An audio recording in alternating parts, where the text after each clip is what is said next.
You can print what? Introduction. An industrial designer is hard to work creating a digital plan for a shoe you won't find in any store. She peers at the image on her monitor while using a special computer program to modify the shoe's shape and size. When she's satisfied with her work, she hits the print command.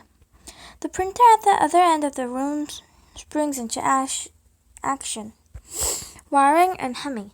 But it isn't pretending just a picture of the shoe. It's creating an actual shoe. Welcome to the world of three-dimensional 3D printing, the latest technology for making models or prototypes of almost anything imaginable. What comes out of a 3D printer is quite different from what comes out of a conventional computer printer. However, both types of printers use the same concept layering to make their final product. From stamps to lasers, when most people think of printing, they imagine seeing text or images on smooth surfaces such as paper or cloth. The markings are made by applying the layer of ink into the surface, either by hand or machine. Throughout history, a variety of printing techniques have been used to apply the ink. About 2,000 years ago, people in Eastern Asia used a process known as xylography, or wooden block printing. First, they drew an image on the block of wood. Next, they carved out the areas of the image. Then they carved out areas around the image.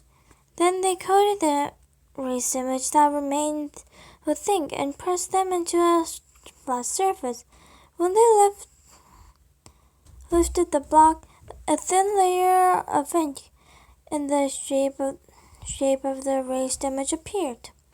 If you've ever used an ink stamp and stamp pad, you've usually used xylography, and you probably know that it will take a long time to fill just one page with multiple stamped images. This problem was solved in the invention of printing press in 1450.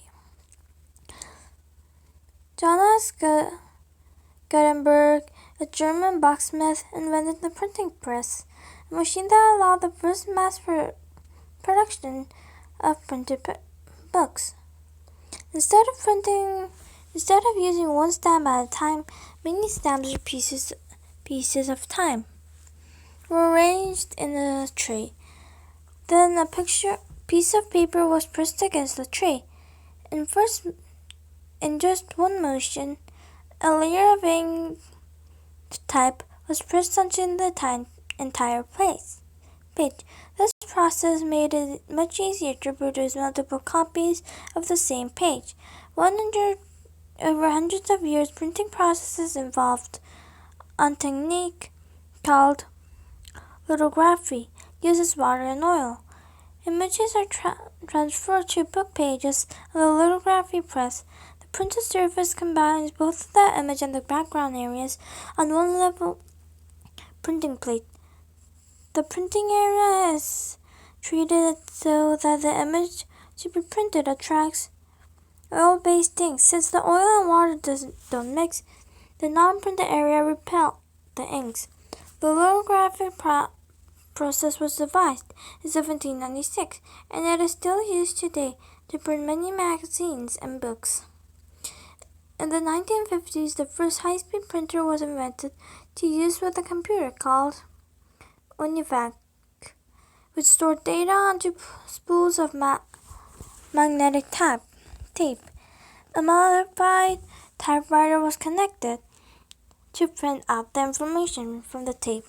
This computerized typewriter was able to write words and numbers much faster than any person possibly could. When When desktop computers became popular in the 1980s, inkjet printers made it possible for people to print digital images right at their desks.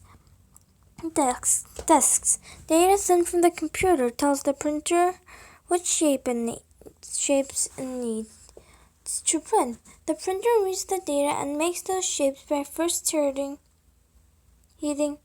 a cartridge filled with ink. As the ink warms, pressure inside the cartridge rises. Then the ink shoots out the cartridge throughout a nozzle or jet and forms layers on the paper. Laser printing technology was developed during the 1970s, but did not become available for personal use until 1984. Laser printers use a process similar to lithography, but with a twist. Instead of coating the printer surface with the oil, this printing process uses layers to zap an electrically charged image onto the paper. Dry ink particles pass over the paper and are attached to the electrically charged image. A roller presses the particles to the paper, and the image paper appears. 2D to 3D. In 1984, Charles Hull invented the process called stereolithography, or what we now call 3D printing. Hull worked as a design engineer. He often grew frustrated with the weeks and months it took to develop, test, and redesign prototype plastic parts. He set out to solve this problem by finding a quicker way to make prototypes. Hull soon realized that he could use a layering process to create three-dimensional objects. 3D printing was born. Stereolithography uses inkjet laser printer technology to create three-dimensional objects instead of flat two-dimensional images. First, an image is created and stored as data using the computer software. Then the data file is sent to the 3D printer. The printer uses the file as a kind of roadmap to tell the printed where to go. The printed is a tiny box with a nozzle or jet attached to it. It is suspended with a grid of metal bars that run along across a print bed, the platform on which the object will be made. The printer moves back and forth and side to side above the print bed.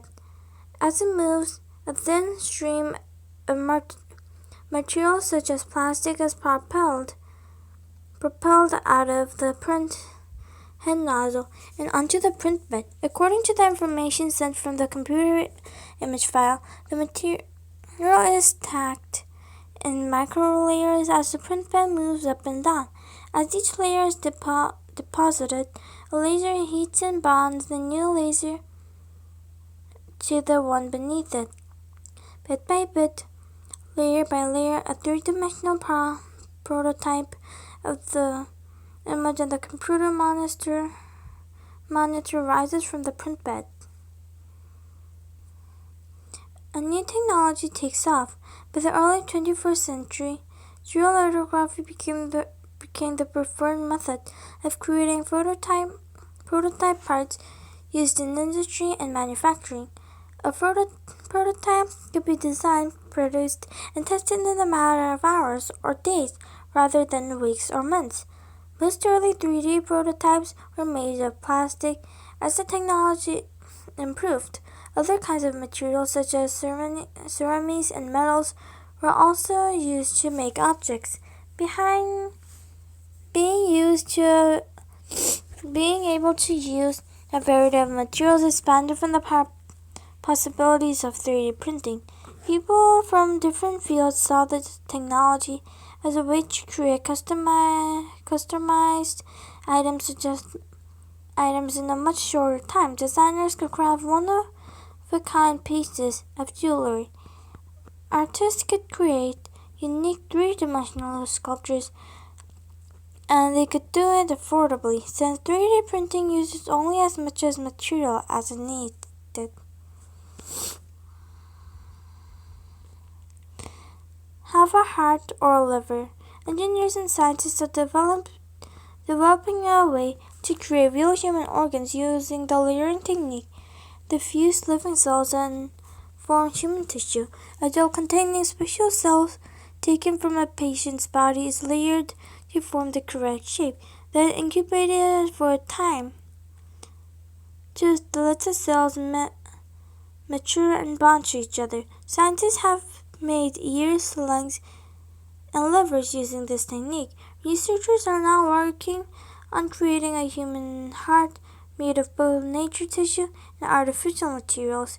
People who receive 3D organs may avoid the usual problem faced by transplant patients rejected of the new organ. Whenever a foreign object is introduced in the body, the immune system treats it as a threat and attacks it. Transplant patients must take special medicine after surgery so their immune system doesn't destroy the transplanted organ. Those medicines also make patients more prone to infection. However, if the organ is made up of the patient's own cells, rejection is less likely to occur. Patients may not have to take as much medicine and heal and recover more quickly with fewer complications. A home like no other. Some 3D engineers have taken this technology to new heights, literally. A team architects in Amsterdam is using a giant portable version of a 3D printer to build a 3-story house out of plastic. The machine creates interlocking bricks from layers to molded plastic that will be assembled into 13 rooms. Construction will take 3 years, a long time by house building standards. The team hopes this experiment will open the doors to new ways of thinking about home construction using manufacturing processes such as 3D printing. The future. The future of 3D printing holds endless possibilities. This amazing technology allows people to customize all sorts of products, for plastic dental braces to apartment-sized furniture to buildings. As the technology continues to evolve, 3D printers may be used in rather unusual situations, such as long-term space missions. With a 3D printer on board with their spacecraft, astronauts would be able to manufacture replacement parts should all parts break down, or design and create new devices to help them live in space. This innovations technology could help humans survive as they explore strange new worlds.